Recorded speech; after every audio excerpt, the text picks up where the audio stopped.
Hello, everyone. Thank you for joining today's webinar. We'll begin in just another minute.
Hello, and thank you for joining ACEEE's webinar, State and Provincial Programs to Price Carbon and the Role of Energy Efficiency. My name is Cassandra Kubes. I'm a research manager for ACEEE's Health and Environment Program, and I will be presenting alongside Steve Nadel, the Executive Director for ACEEE, in today's webinar, and we also have a presenter from Efficiency Canada with us as well. And before we get started, we'd like to go through a few webinar logistics. We will be holding a Q&A session at the end of the webinar, and the audience is all on mute, so please type your questions into your chat box as you think of them throughout the presentation. And finally, the webinar is being recorded, and we will be posting a recording on ACEEE's YouTube page, and we will also send out a link to view the recording to all webinar registrants within a week of the presentation today. And during this webinar, we will discuss some of the findings from ACEEE's latest white paper that was released today called State and Provincial Efforts to Put a Price on Greenhouse Gas Emissions with Implications for Energy Efficiency. And you can download the report on ACEEE's website, and a link to view the report will also be included in the follow-up email to registrants and on the final slide of this presentation. And now I will hand things over to Steve Nadel. Okay, good morning or good afternoon, everyone, depending what time zone you're in. We're very glad that you were able to join us. As many of you may know, ACEEE is a nonprofit organization. We're nearly 40 years old, and particularly we emphasize research, education, and policy. There's some further information up here. I will not read it all. And why don't we just dive into our latest research? Okay. There has been growing interest in greenhouse gas pricing. This particular slide is from a World Bank report. It shows internationally how we're now up to about 47 jurisdictions, accounting for nearly 15% of worldwide greenhouse gas emissions that are covered by carbon pricing. Much of this is not in North America, but as we'll be talking about increasingly a bit more is in North America. So we'll dive into North America. Now, when we talk about pricing greenhouse gas emissions, there are really two major approaches in use. One is a carbon tax, sometimes called a carbon fee or a carbon levy. Tax sometimes is that four-letter word. With the tax fee or levy, the fee is known, $15 a ton or whatever it is. What is not as well known is what will the impact of that fee be on emissions.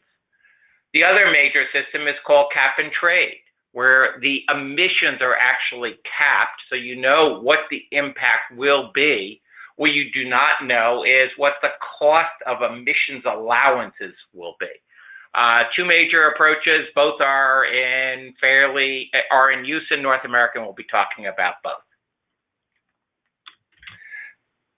Oops, back up one. So energy efficiency, we're an efficiency organization, and while we care very much about greenhouse gas emissions, we particularly care about energy efficiency. Now, carbon pricing affects energy efficiency in two prominent ways.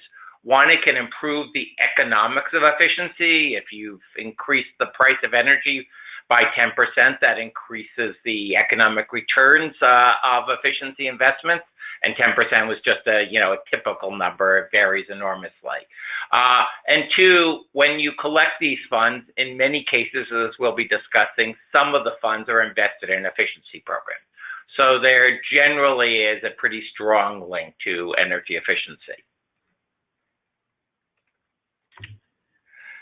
So in this webinar, we'll be talking about various states and provinces, what sectors they cover, whether it's a fee or cap, what they deal with, escalation, exemptions, use of funds, various things. A lot of that, we'll be covering those at a very general level in the webinar, and the report has lots of detail. So for those who want the details, please download the report if you have not already done so.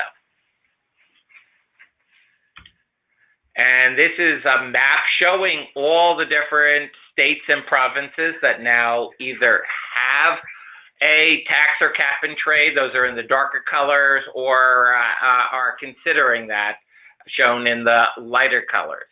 With that, let me turn this over to Cassandra, who will walk us through a lot of the U.S. examples. Great, thanks, Steve.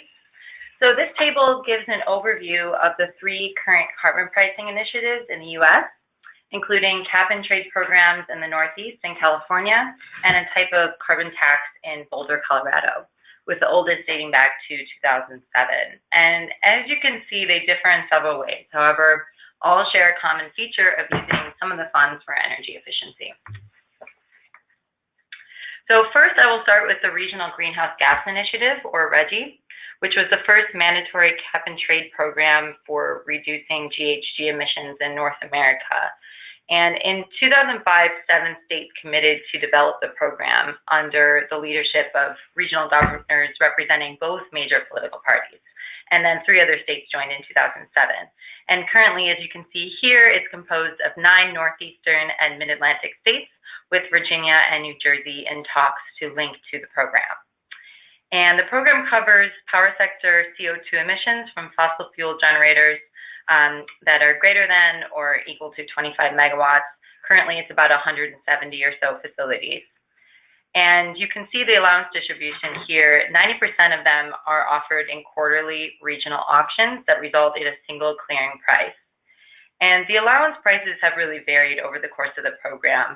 However, RGGI states adopted 3 program features to help minimize allowance price volatility, including a cost containment reserve, an emissions containment reserve, and the absolute minimum price rather.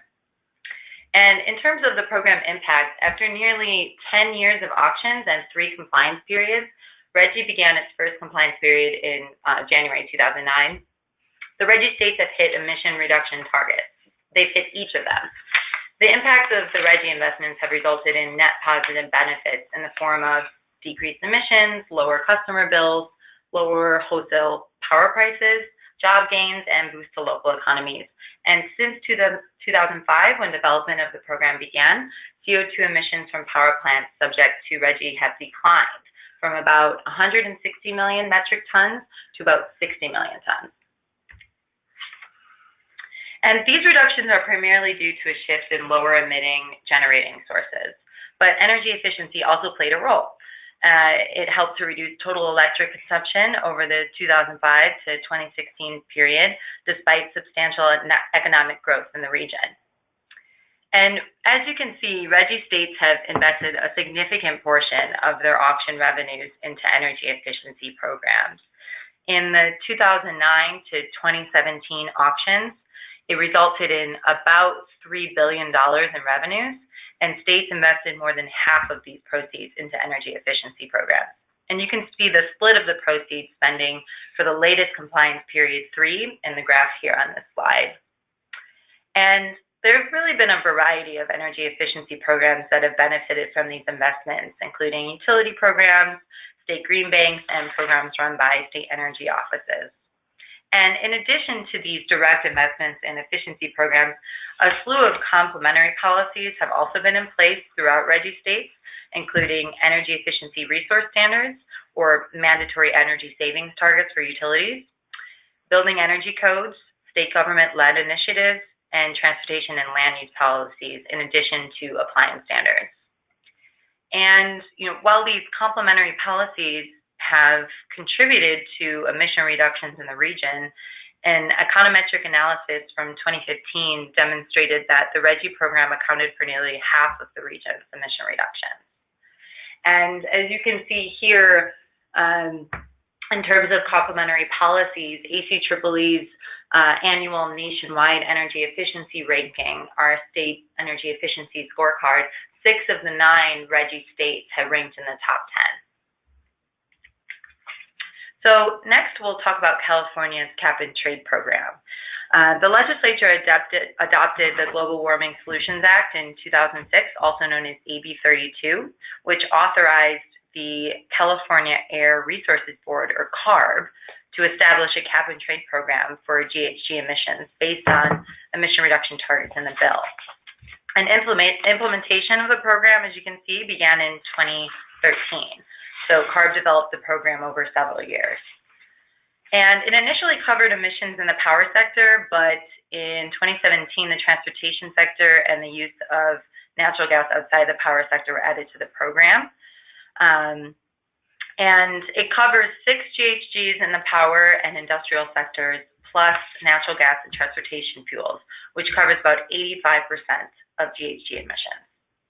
And in terms of allowance distribution, some of the allowances are distributed for free, but most are auctioned.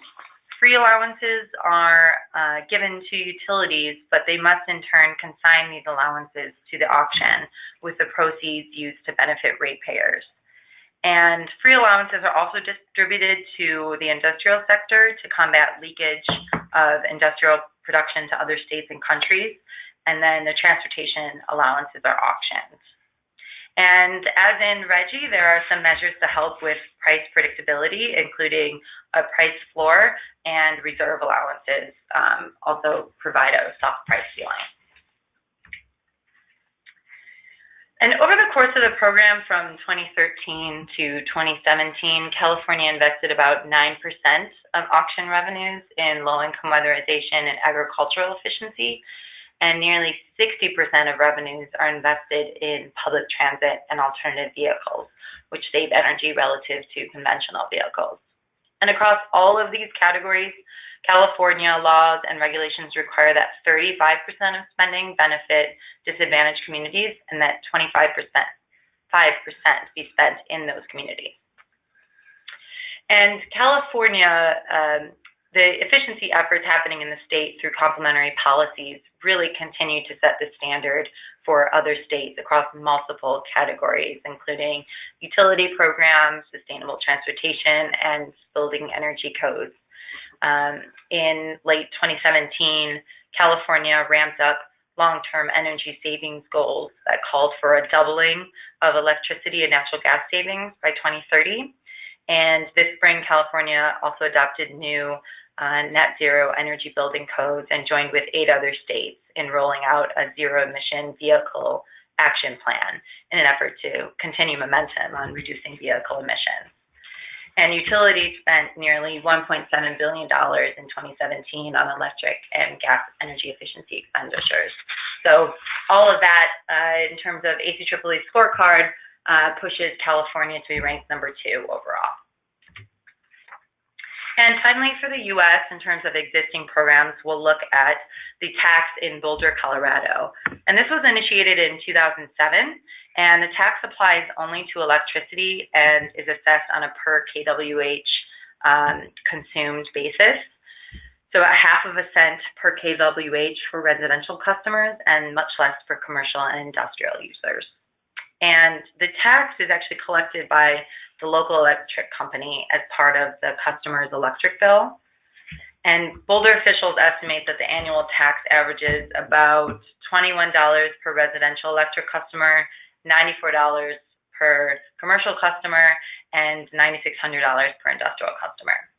and this generates about $1.8 million per year. And just to note, while this is not a comprehensive carbon tax, since this applies to electricity, we did include it in our paper because it's labeled as a carbon tax and revenues are used to address climate change. And keeping on with the discussion of revenues, Boulder estimates that programs funded under the carbon tax have avoided 60,000 tons of emissions between 2005 and 2017. So as you can see here, the split of the investment of proceeds, 63% is going to energy efficiency programs, with 25% to renewables, electric vehicles, and market innovation. And there's a variety of several city-run programs that are supported through these revenues, including those listed here. And in addition to these, Boulder has complementary policies, including an EERS happening statewide, building energy codes, benchmarking, and transportation and land use policies. And as you can see from ACEEE scorecard, the state of Colorado overall is ranked number 14.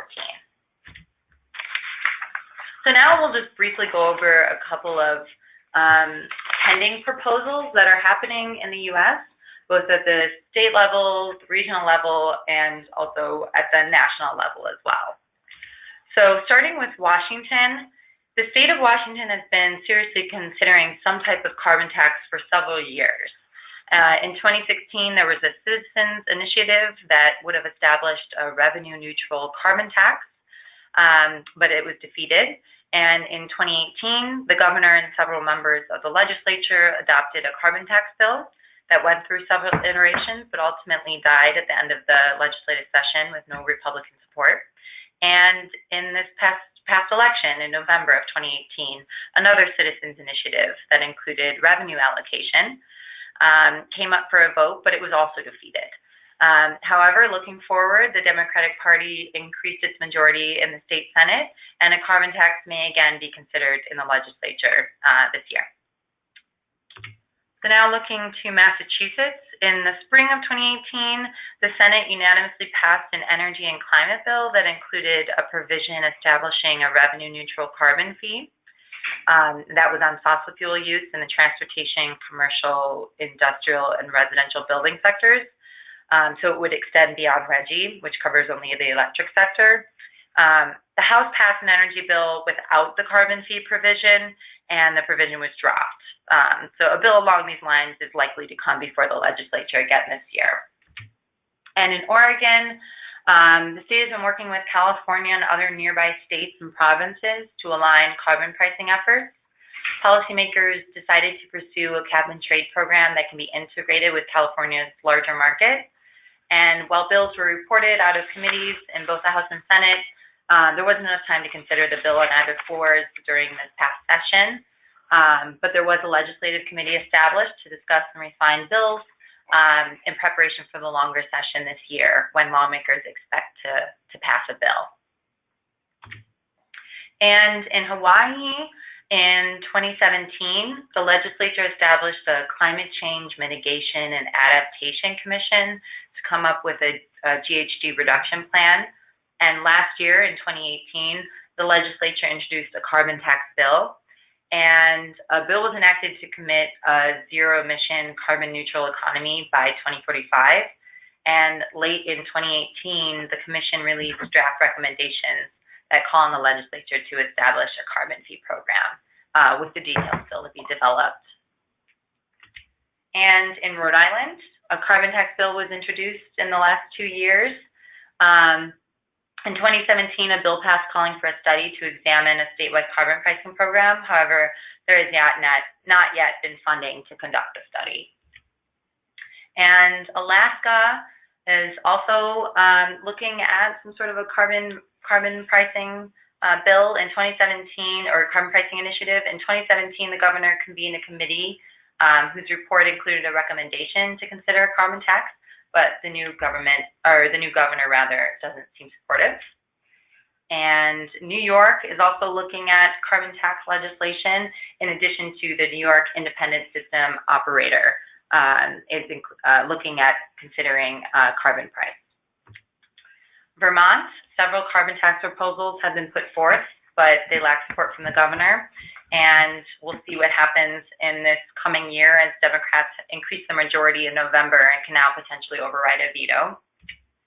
And looking at the District of Columbia, DC put forth some legislation authorizing carbon pricing of transportation emissions, but only if a similar policy is adopted in adjacent states of Maryland, Virginia.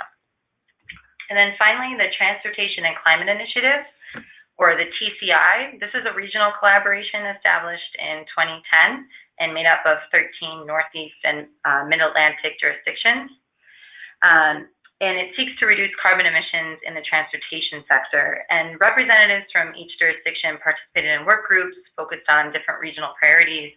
And recently, in December of 2018, 9 of these states announced an agreement to develop a cap and trade program for transportation emissions. And their goal is to complete the policy design process within 1 year, after which each jurisdiction would decide whether to adopt and implement the policy. In addition to these different proposals that are pending and statewide and regionally, there was also recently a federal carbon tax proposal put forth in November of 2018, which was bipartisan. So conversations will, I'm sure, continue at the federal level as well. And now for the implications for energy efficiency. As you can see them listed here, a carbon price can really improve the economics for energy efficiency investments. And as you can see from some of the examples in the US, funds from a carbon price can be invested in energy efficiency and really provide a significant amount of proceeds for efficiency programs. Also, a variety of mechanisms can be used to invest in programs. All sorts of different types of programs at the utility level or the state government level can be funded. And we've seen that complementary policies, such as an energy efficiency resource standard or building energy codes, can really further energy efficiency progress and emission reductions. And with that, we will turn things over to Brendan Haley with the Efficiency Canada organization, who's going to be talking about carbon pricing in Canada and implications for energy efficiency.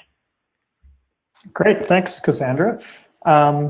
So yeah, before I get into the discussion, I'll give you a brief introduction to Efficiency Canada. So we are a brand new organization. We just launched in November, acting as a voice for an energy efficient economy in Canada. We're based out of Carleton University with a Sustainable Energy Research Center. And so we're really a sister organization to the ACEEE and certainly taking a lot of inspiration from the ACEEE's work. So if you want to learn more about what we're starting up here in Canada and what we have planned, feel free to be in touch. You can go to the next slide, Cassandra. So in this presentation, I'm going to provide a loose history of carbon pricing in Canada, talking about some of the different provincial policies, but also the federal policies and how they interact with the provinces. Can you skip forward to the British Columbia slide? There we go, the next one. There we go. So probably the best known carbon tax policy, perhaps in North America, comes out of British Columbia. So BC implemented a tax within its budget in 2008. It started at $10 per ton and increased to $30 in 2012. And this tax was implemented by what you'd consider a government on the right of center of the political spectrum. The revenues from that tax were used to reduce personal and corporate income taxes. So the tax is relatively broad-based, and it has been in place for some time, which has enabled some evaluations of its effectiveness, which are talked about in the report. So if we just look at petroleum consumption in BC compared to the rest of Canada, you do see a decrease in fuel consumption in BC relative to the rest of the country after that tax was implemented in 2008. So the next slide looks at a table that you can find in the report that demonstrates some of the studies done on the impact of the tax. A fairly thorough study was done by Nick Rivers that controlled for a number of other variables, and they found an 11 to 17% reduction in per capita gasoline sales within the province. Another really interesting finding there is that this was a much larger fuel use decrease than would be expected from a generalized increase in gasoline prices, looking at normal elasticities. So it's speculation, but you might speculate that the attention of the tax itself drew some attention to gasoline consumption. I think I should talk a little bit about the politics, perhaps, after this tax was implemented. It actually was opposed on the left of the political spectrum by the New Democratic Party, but the incumbent government was reelected. And the tax remained at about $30 per ton Canadian for some time. However, in 2017, the New Democratic Party was elected, and they have a new climate plan called Clean BC. Their new plan now involves increasing that tax to $35 per ton in 2018 and moving towards $50 in 2021. And so as more of these revenues are raised, as you go above this, say, $30 mark, some of those revenues are going to be used for clean energy programs. At this stage, it's actually a bit unclear how we can trace, if we're going to be able to trace those revenues to spending on, say, efficiency or other clean energy initiatives. It'll go largely into general revenue. However, there is no shortage of complementary policies in the province's plans that will need to be funded. So just to name a few, in BC, there's movement towards a net zero energy ready building code. There's major affordable housing upgrade strategies that are inspired by the Energy Sprong initiative in the Netherlands. There's a big push on strategic electrification of both vehicles and heating. So the next slide, let's look at Alberta, which is the heart of the oil and gas industry in Canada. And so in 2007, the province introduced a system that placed a fee on carbon of sorts for large industrial emitters. And so large industry needed to pay $15 per ton if they failed to reduce their emissions intensity of their production based on actually a facility baseline.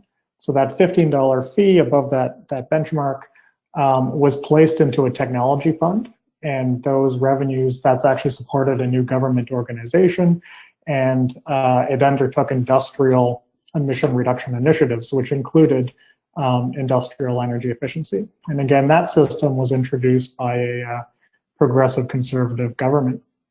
So in 2015, a left-wing government, New Democratic Party government, was elected. The industrial system was changed to set emissions intensity performance based on an industry best practice benchmark rather than a facility benchmark, so that increased the stringency. The new climate plan also introduced a climate levy of about $30 per ton in 2018 for household energy use, household fossil fuel use, and transportation fuel. So these revenues are being used to provide direct rebates, especially targeted to lower income households, some small business tax cuts, but about half of those revenues are going to clean energy initiatives. So the next slide talks about the collection of these carbon revenues. Actually, they coincided with the creation of a new government corporation called Energy Efficiency Alberta. And this is a really important organization for the province because Alberta has not had any, or does not currently have any utility-run efficiency programs, except for, I think, one municipal utility in the province. So this is really the beginning of efficiency services for households and businesses in Alberta.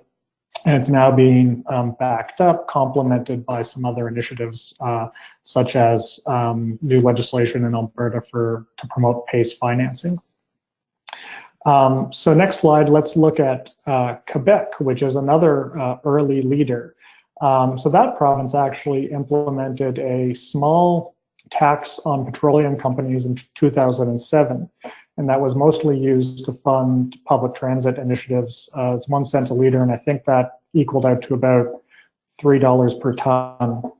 But then in 2017, Quebec launched a cap and trade program with California. So California and Quebec are part of the same carbon market. And here the use of revenues has big implications for energy efficiency. About 90% of the auction revenues go to the province's green fund. So for a long time, Quebec has had efficiency programs run by both electricity, natural gas utilities. They also had an Office of Energy Efficiency within the government, partially funded by general revenue, partially funded by a charge on these utilities. Now in 2017, this government office was converted into a state corporation called Transitions Énergétiques Québec. And that's largely being funded by these auction revenues out of the Green Fund. And so this organization is mandated to create a quite wide-ranging master plan, which includes some of its own programs and initiatives, but also tying together programs and policies of the utilities as well as other government ministries, government agencies. So one of the nice things about this plan is it really tries to tie together the linkages between, say, incentive programs and some of the other complementary policies. So I'll just mention a couple of them. There's building benchmarking initiatives in Quebec, building code upgrades. They don't have a lot of oil heating, but there actually is a prohibition on oil heating that's planned in the province. And a large amount of these initiatives are focused on the transportation sector, as that's where most of their greenhouse gas emissions are, because they have a hydroelectric system with a large penetration of electric heat. So on the next slide, I think it's important to talk about the province of Ontario. So that province had a functioning cap and trade system, also linked with Quebec and California. And their first allowance auction took place in early 2018.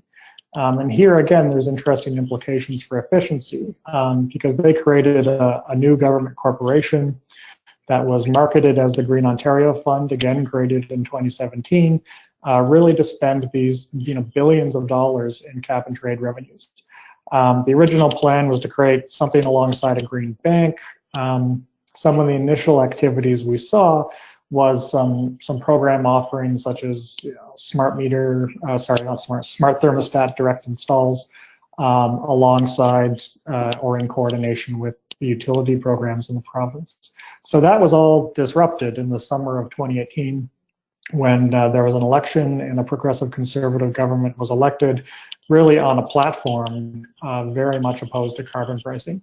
So even very quickly, the programs of the Green Ontario Fund were announced that they would be canceled and those programs would be winded down. So on the next slide here, I want to, at this stage, jump up to the national level. So this is a picture of the Canadian Prime Minister and the premiers of all the provinces and territories agreeing to something called the Pan-Canadian Framework on Clean Growth and Climate Change. So the federal government has attempted to achieve agreement with the provinces on climate action.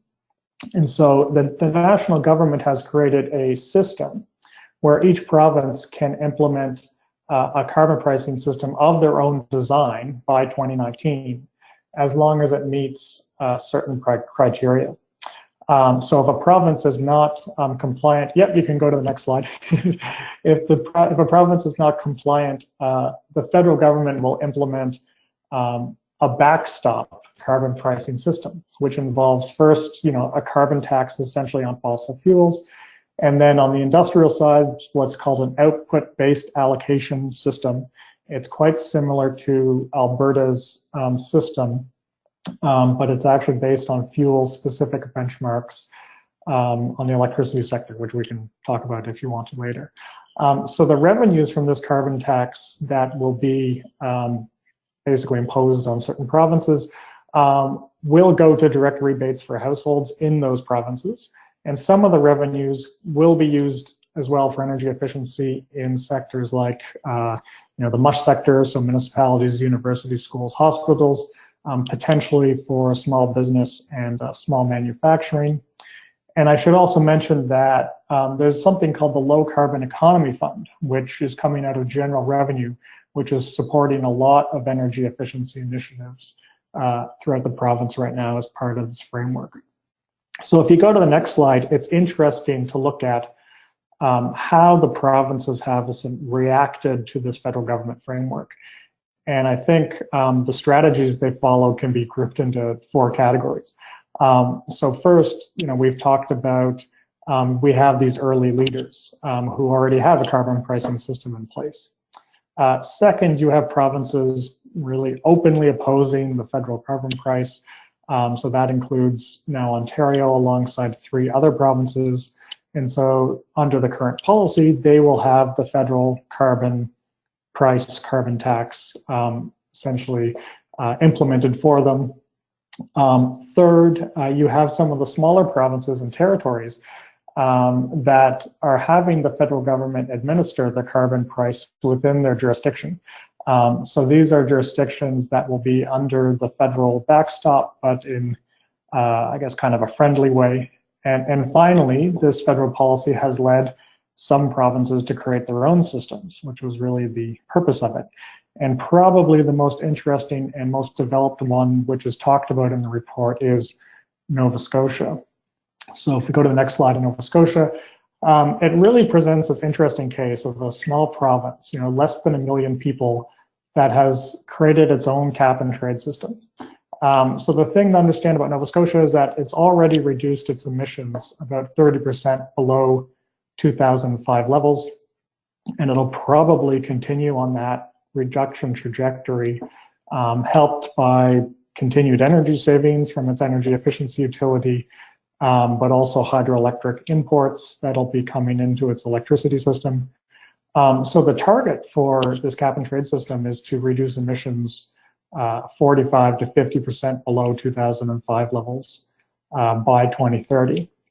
So most of the allowances are going to be distributed for free, but there will be some auctioning of additional allowances, essentially, which will have a floor price of $20 per ton.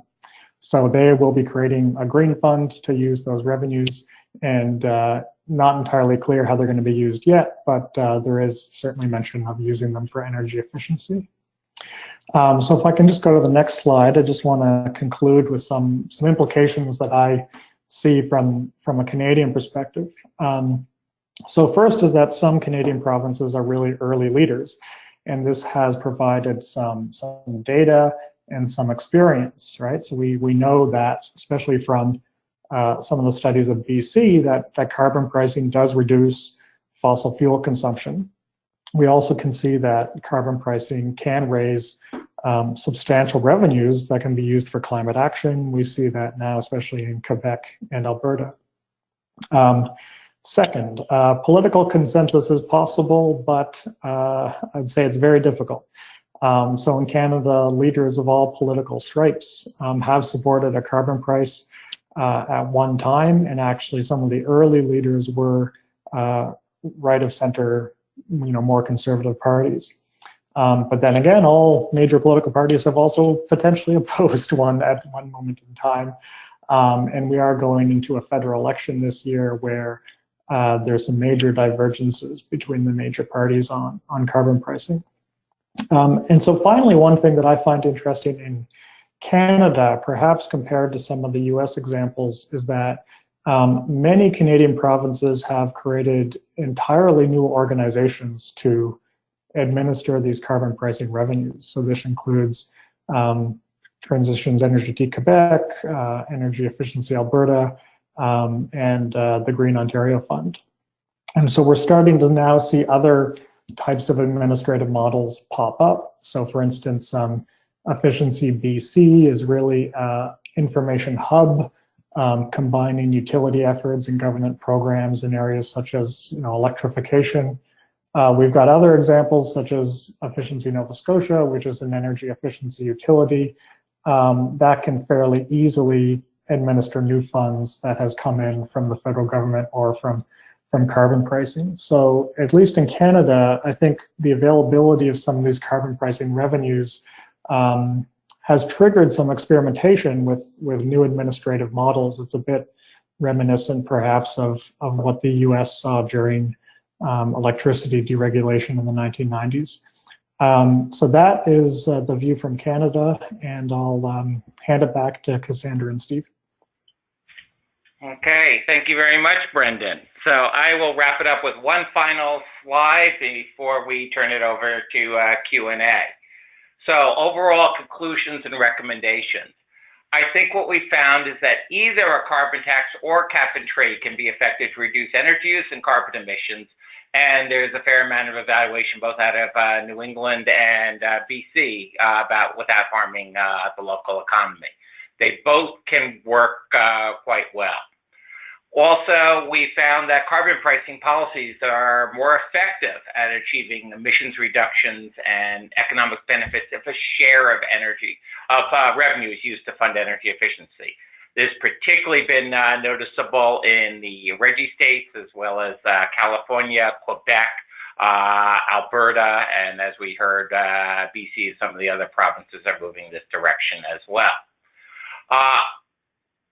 Third, while the carbon price, as well as how the money is spent, is very important, but so is complementary policies, building codes, equipment standards, transportation policies, savings targets, etc.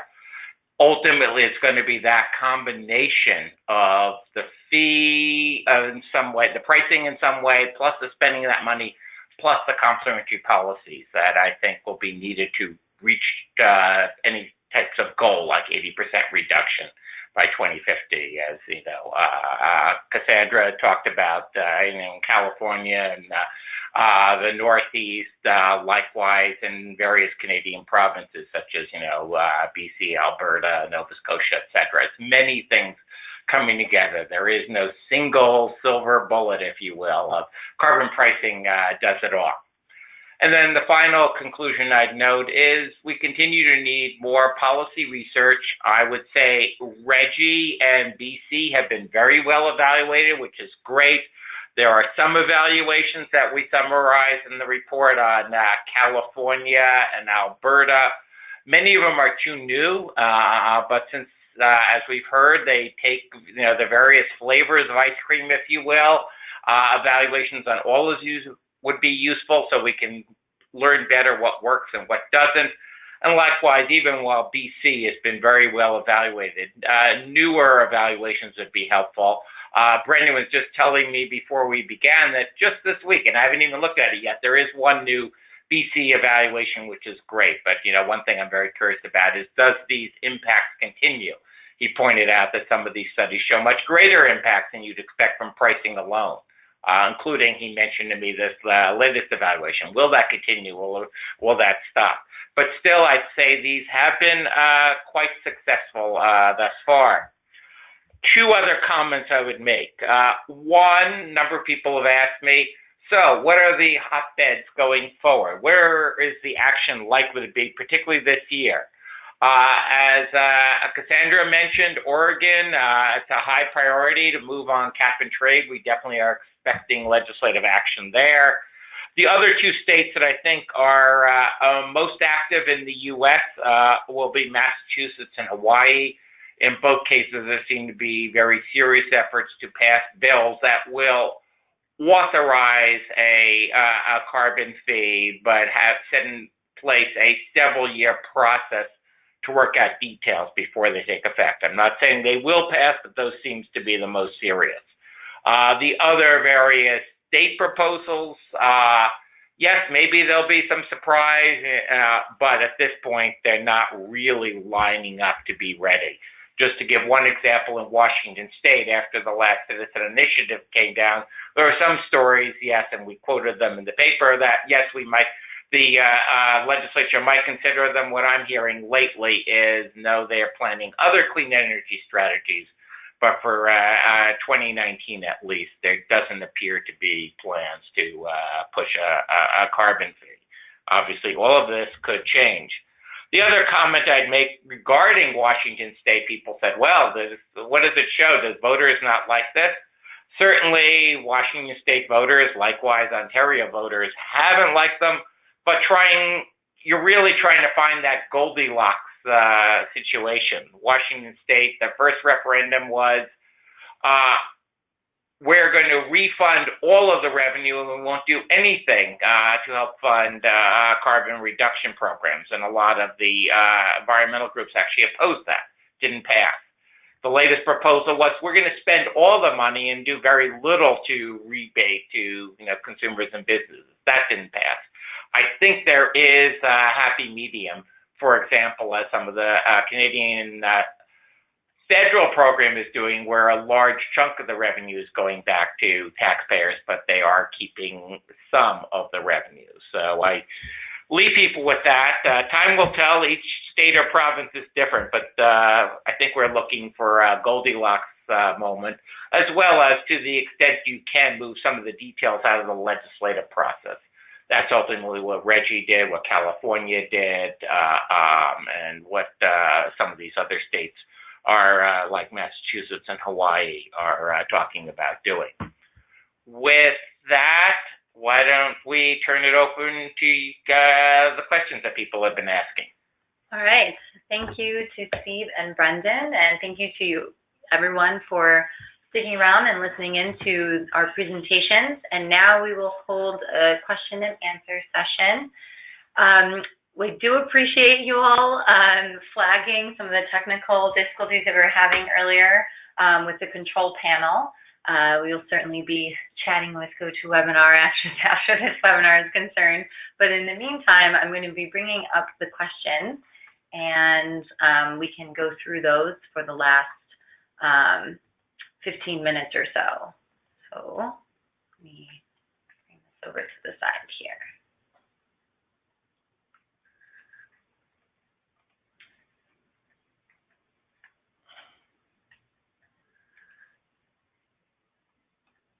All right. And thank you as well for the tips on how to minimize. We did go ahead and do just the slide view, and we still are having some of the difficulties. So with that, we will start with let's see some of the questions here.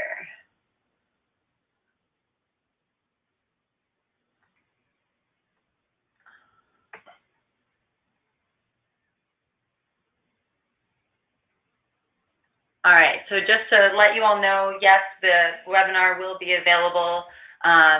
We will have a recording sent out to all webinar registrants.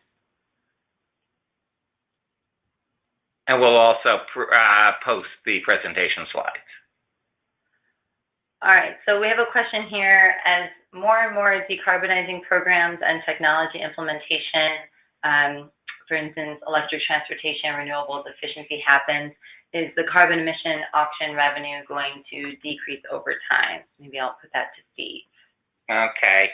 I would say yes, if the price on carbon doesn't change, yes, there would be some reductions over time, but many of the programs are designed to gradually increase the carbon fee, and if that's the case, it'll depend on the particulars of the state or province, but no. As we heard from Brendan, the Canadian provinces and the federal program are gradually ramping up to a $50 Canadian carbon fee. I know California, Quebec, RGGI all are increasing over time the minimum bid. So again, those could well go up as well. So overall, I'd say probably not, but it will depend on the specifics of the state or province. Okay. And then this question is for Brendan. Ontario canceled the cap and trade program as the new government took over. Was there any scientific justification for canceling the program? And if there is going to be any impact due to this cancellation, can you describe that? Well, I guess I'd say I don't think there was a scientific justification. I mean, I think there was a political justification, which was that, they didn't like the party ran against being against the tax and having people pay the tax. I mean, the irony is that under the current policy, the carbon price that will be imposed on Ontario by the federal government will probably be higher than the carbon price that would have existed under the cap and trade system. and so actually, just to go through the politics, Ontario is now fighting the federal government in court on their ability to administer a carbon price in Ontario. And as I mentioned, there is a federal election, coming to Canada this fall. So I think, there's definitely some dynamics there around, if this policy will be sustainable. But that's basically the situation in Ontario right now. It's definitely a strong political gambit, which gets really into the federal, provincial laws and issues such as that in Canada. Okay, great, thank you. And this next question I'll put to Steve.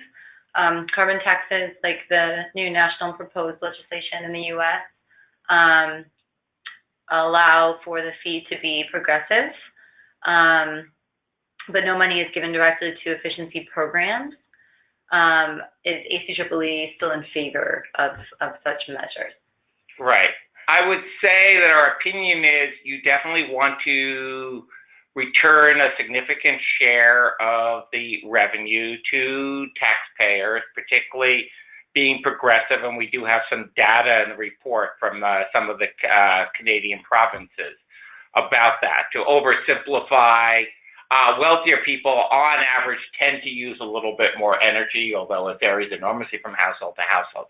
So you can be progressive, basically refund all or most to low, moderate income families, and still have some money left over for energy efficiency and other important carbon abatement strategies. Okay. And we have some questions here talking about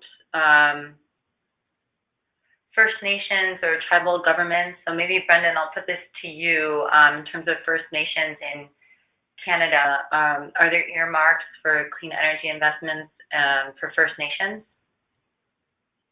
Yeah, so at least for the federal backstop, so you have to remember that this is only in those provinces where the carbon price is sort of being essentially imposed on them by the federal government.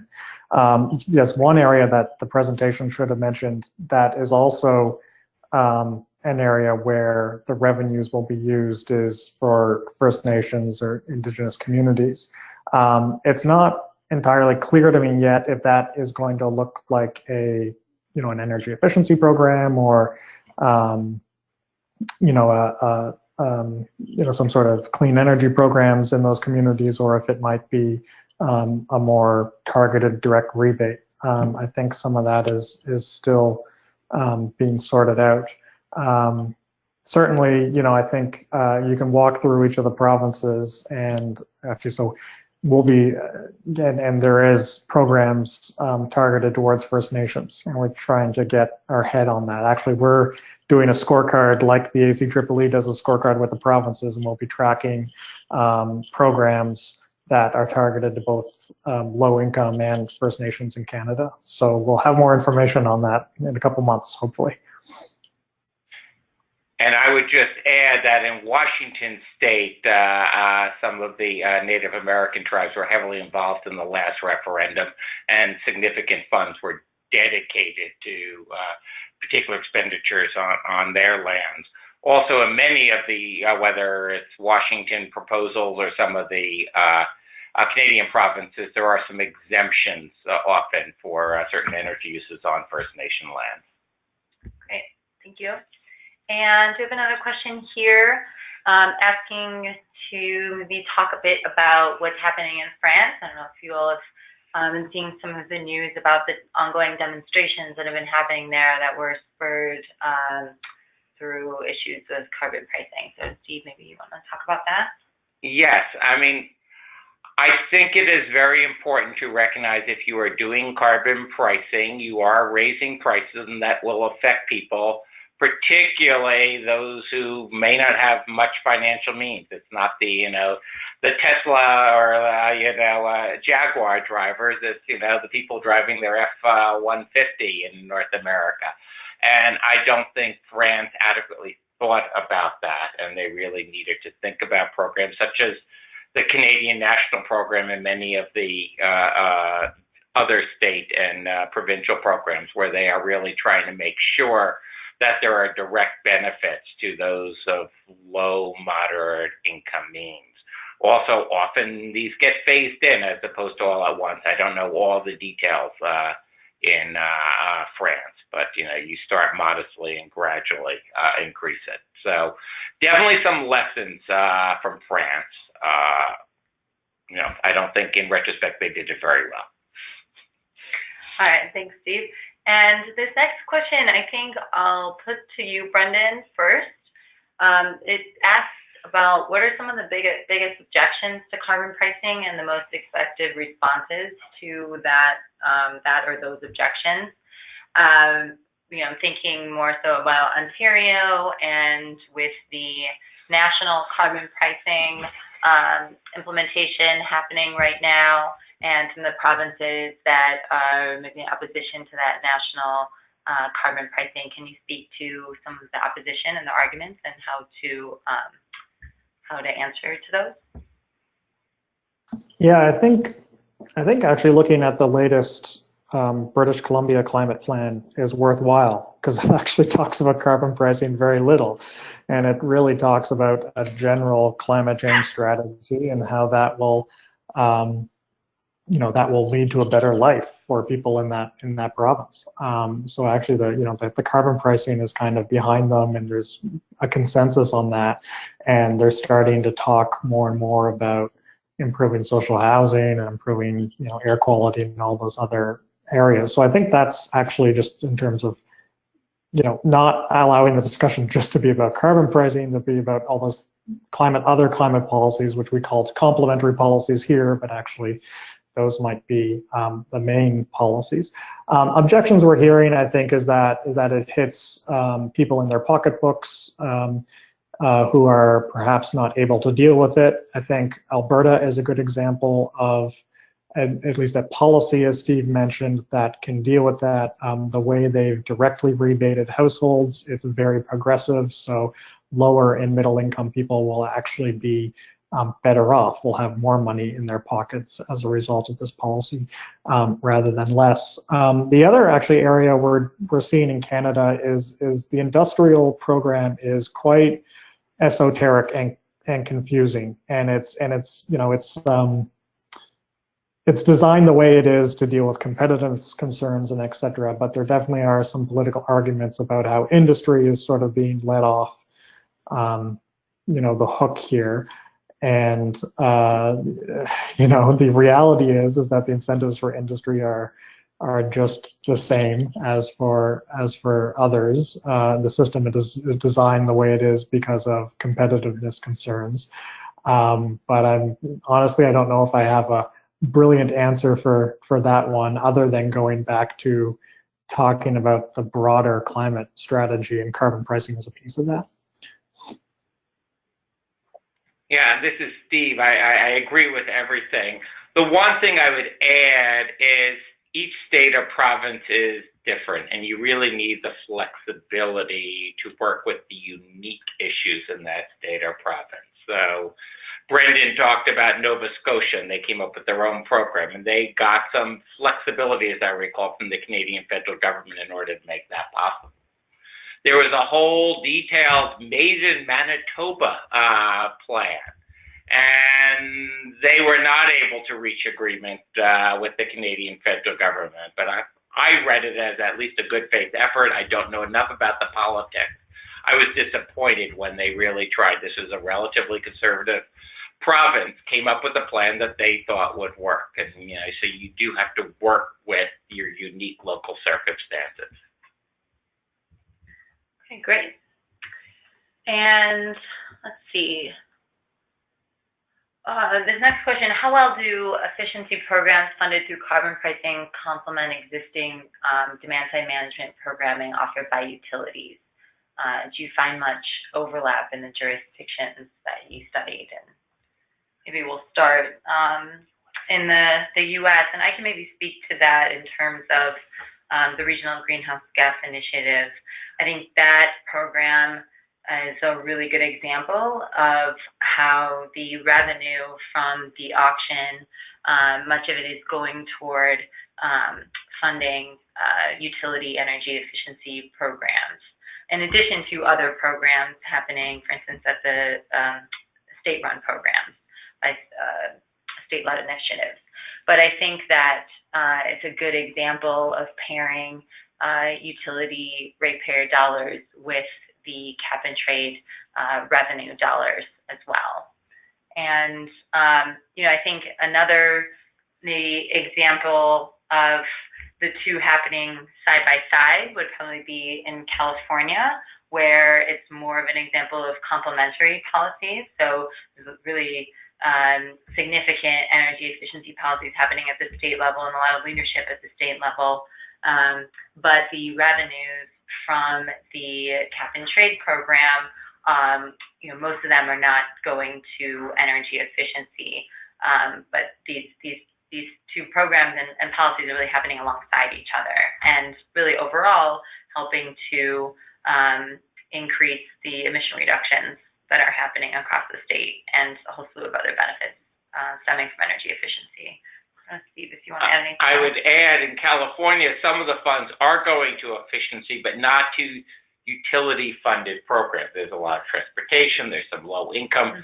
There are other complementary efficiency programs compared to what the utilities are funding. And Brendan could weigh in here, but as I recall, Quebec is very similar.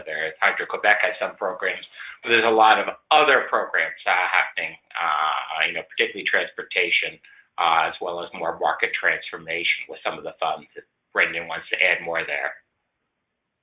Yeah, I think it's a great question, and definitely an issue that is perked up here in Canada. And actually, I'm part of a research group at York University looking at this issue a little bit further. So certainly there has been some concern about competing and confusion, especially with creating entirely new organizations. So in Ontario, that definitely happened, I think. But there was some gradual learning about talking about things such as, incentive stacking. So figuring out, how the cost effectiveness tests on the utility side, what they supported, and if revenue that were more focused on GHGs could top some of that up. Complementary areas, such as market transformation or non-regulated fuels, that could be supported. There's lots of discussions on that. Quebec has taken a bit of a different tack, where they've spent, the time to create this large-scale, master plan that helps, decide who does what, which includes some of the utility programs. And that is actually still, I think a work in progress, is still actually going through some regulatory evaluations, if I'm not mistaken. So we'll see how it works in places like Quebec. But I think it's an excellent question, and there's so many opportunities, but there's definitely some lessons to be learned from maybe some of the more traditional utility programs that we should think about when we do more greenhouse gas focused energy efficiency. Okay, thank you. And so we have a couple more questions here, but we have time for one or two more, and then we're going to wrap things up. If you have any additional questions, type them in right now into your chat box, and we will have this chat log available so we can go back and look through them and contact anyone with responses. So there are a few questions here about monetizing the carbon or GHG emissions and incorporating these benefits into cost-benefit tests at the utility level. And I will point people to a brief that ACEEE just published on this very topic. It's available at our publications page. So you go to aceeee.org and publications, at the drop-down bar, and you can find that brief there, and it talks about how 20 or so states have incorporated environmental and health benefits into cost-effectiveness tests. And I would say there's definitely more that could be done, but there's a lot to be learned from the states that have gone through and accounted for particularly emission reductions into their cost-effectiveness testing for utility programs. And then we will end with a question on looking to transportation for either a carbon tax or a cap-and-trade program, and how this can be applied to electric vehicles or plug-in electric vehicles, or plug-in vehicles. And maybe both Brendan and Steve, if you want to speak to kind of more broadly transportation and how maybe looking to, for instance, the TCI and the states that are looking at how to do some sort of a program for transportation in the Northeast and Mid-Atlantic states, and maybe how carbon pricing around transportation could work. Right. I can start. I mean, we already have carbon pricing in California and Quebec. Their program includes transportation. As I recall, it's 100 and some odd, I think it's wholesalers of fuels who effectively have to acquire the permits, and it gets incorporated effectively into the price of gasoline or diesel. Likewise, if it's an electric vehicle, whether an EV or a plug-in hybrid, it's incorporated into the price of electricity they pay. They have a fairly clean grid, as California and Quebec do. It's not a big price, but if they were in, some coal-heavy state or province, it'd be much more significant. And as the grid perhaps gets cleaner, that component would come down, but it would effectively encourage electric vehicles in places where effectively the carbon price per mile is cheaper from electricity because the grid is cleaner than it is from gasoline, which will be most of the U.S. at least, except maybe for the Midwest. I think that's the case. Brendan, anything to add here? I think the only thing I'll add is that, most of those historic carbon prices in Canada have been mostly transportation focused because they, BC and Quebec are two hydroelectric systems, and, transportation, some natural gas heating, is the main area where it's having an effect, and it's implemented, as you said. And of course, I think the interesting part is the use of those revenues have been used quite a bit, particularly in Quebec, to support public transportation. And there's more and more talk about having it support other types of electrification, fuel switching through things like heat pumps. Great. Well, thank you to you both, and thank you for everyone for joining our webinar. And we will be sending out a link to view the recording within the next week or so. And we appreciate you all for your interest in this, and we hope that you will go and read the white paper that's available on ACEEE's webpage. Thanks very much.